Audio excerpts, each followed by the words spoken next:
کیا عمران خان نظام سے، ریاست سے بڑے ہیں؟ کیا وہ ریاست کو شکست دے سکتے ہیں؟ کیا نظام کو شکست دے سکتے ہیں؟ قانون کا ایک نظام ہے، انصاف کا ایک نظام ہے، وہ اس میں سے نہیں باہر نکل سکتے، تو ہم کیا کر سکتے ہیں؟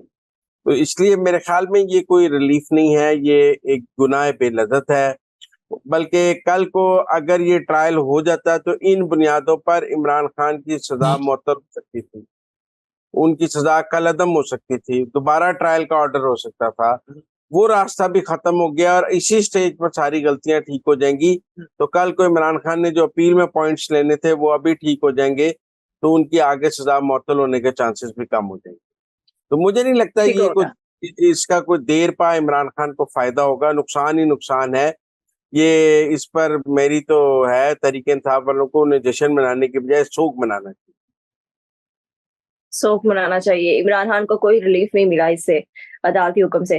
اچھا مزمل صاحب، یہ خاور مانی کا جو سابقہ شوہر ہے بشرا بی بی کے، انہوں نے کچھ انکشافات کیے ہیں، یہ انکشافات کتنے حد تک درست ہیں اور کیا یہ واقعی حقیقت پر مبنی ہے؟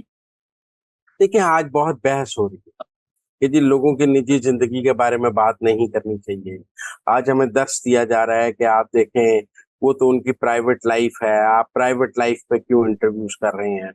ایسے اینکرز بھی اعتراض کر رہے ہیں جو ماضی میں عائشہ حق کے انٹرویو کرتے تھے۔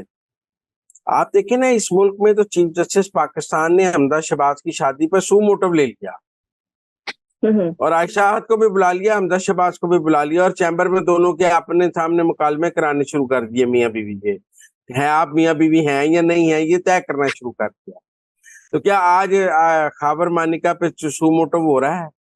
عمران خان کے ساتھ تو بہت رعایتیں ہو رہی ہیں، یہ جرم اگر کسی حمزہ شہباز شریف یا نواز شریف نے کیا ہوتا تو سو موٹو بھی ہو جاتا، عمر تا بندیال صاحب لے لیتے، اعجاز الحسن صاحب کا ہم خیال بینچ بن جاتا۔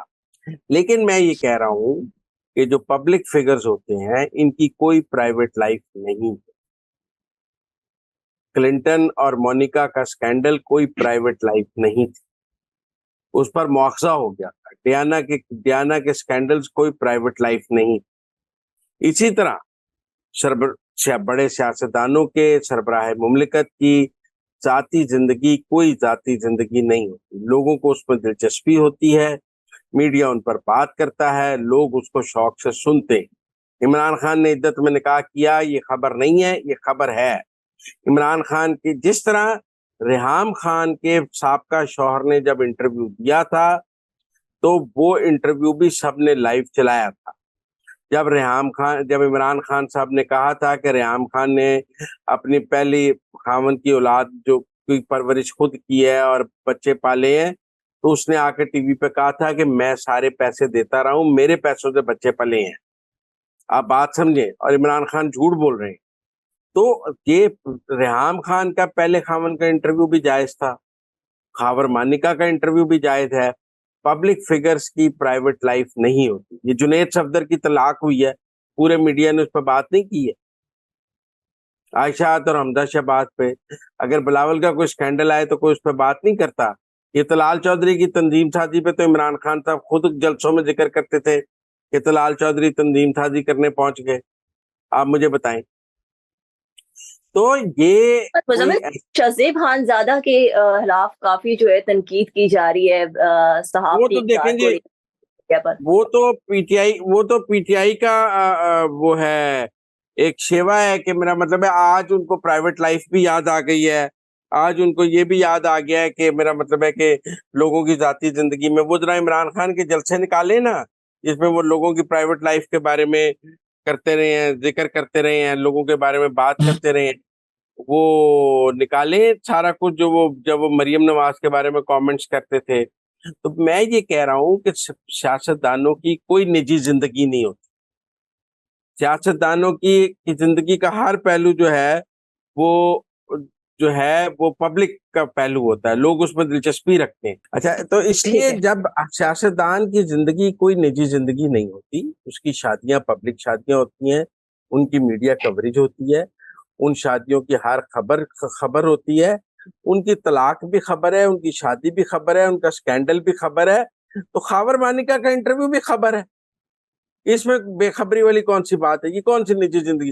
اگر عمران خان صاحب خاور مانیکا کی بیگم کو کو ملتے رہے ہیں جب وہ خاور مانیکا کی بیگم تھی، تو یہ ایک غلط حرکت ہے، غیر اخلاقی حرکت کی. اور نواز شریف کا تبصرہ بالکل ٹھیک ہے کہ اگر آپ نے یہ حرکتیں کرنی ہیں تو کم از کم ریاست مدینہ کا نام تو اپنے منہ سے نہ لیں. آپ نے یہ حرکتیں کرنی ہیں تو اللہ سے توبہ کریں اور ریاست مدینہ کا نام اپنے منہ سے نہ لیں. تو اس لیے میرے خیال میں خاور مانیکا کے انٹرویو پہ اتنا ان کو شور نہیں مچانا چاہیے. وہ ایک خبر تھی، وہ ایک انٹرویو جائز تھا، اور وہ حقائق ہر بچے کو پتا تھے. جو اس نے باتیں کی ہیں کیا وہ پاکستان میں سب کو پتا نہیں تھی؟ سب کو پتا تھی. ہر بندہ، یہ پی ٹی آئی والے بھی جانتے ہیں یہ باتیں. وہ یہی کہہ رہے ہیں نا جی نجی زندگی ہے اس پہ بات نہ کریں. کوئی یہ تو نہیں کہہ رہا کہ خاور مانیکا نے جھوٹ بولا ہے. پر مزمل صاحب یہ بھی کہا جا رہا ہے پریشرائز کر کے ان سے یہ انٹرویو دلوایا گیا. اس وقت آپ وزیر اعظم بن رہے تھے، اس نے جان کی مان پانے کے لیے اس وقت خاموشی رکھی، آج جان کی مان پانے کے لیے سچ بولتی. کیا وہ خاموشی دباؤ میں نہیں تھی؟ وہ تو مزمل صاحب مختلف سیاسی سرگرمیوں میں آگے آگے نظر آتے تھے. مزمل صاحب ایک اور آپ کے پاس اندر کی بڑی خبر ہے، مولانا فضل الرحمان کی آج ملاقات ہوئی ہے میاں نواز شریف سے ان کے گھر میں. تو کیا فیصلے ہوئے ہیں آگے کے سیاسی لاہ عمل کے حوالے سے؟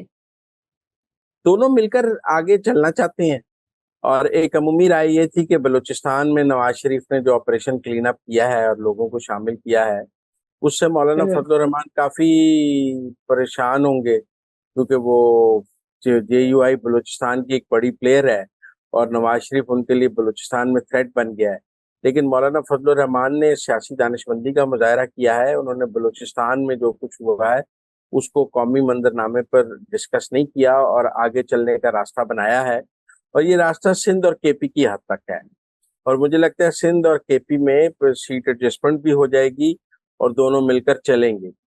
اور دیکھیں نا، جیسے جیسے نواز شریف کے سیاسی اتحاد بنتے جا رہے ہیں، مطلب ملک میں ان کا اس سے پہلے ایم کیو ایم سے بن گیا، پھر اس کے بعد آگے بن گیا جے یو آئی سے بن گیا، ڈاکٹر مالک سے بن گیا، تو ان سب سے بن گیا، تو اتنی پیپلز پارٹی اور پی ٹی آئی کو تکلیف ہوتی جا رہی ہے، بلاول صاحب کی تلخی آتی جا رہی ہے. لیکن میرا خیال ہے بلاول صاحب اپنا مذاق ہی بنوا رہے ہیں، ان کی باتوں کو کوئی سیریسلی نہیں لے رہا.